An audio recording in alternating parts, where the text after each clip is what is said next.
Now, to solve various types of issues, you might need to hard reset or factory reset your Skullcandy Dime to true wireless earbuds. So let's see how to reset our earbuds manually without phone or any app.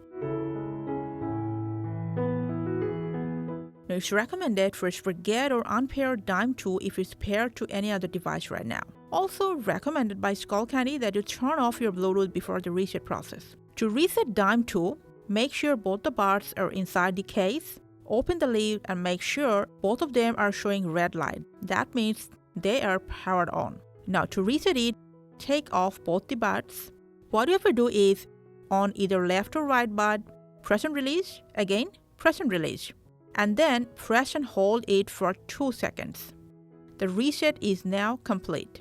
Now keep them back inside the case after the reset, close the lid, complete the ritual. If you want to repair it right away, just take them off and then you can just go ahead and pair them with the device of your choice. So that's how you can hard reset your Skullcandy Dime 2 earbuds. Thanks and see you again.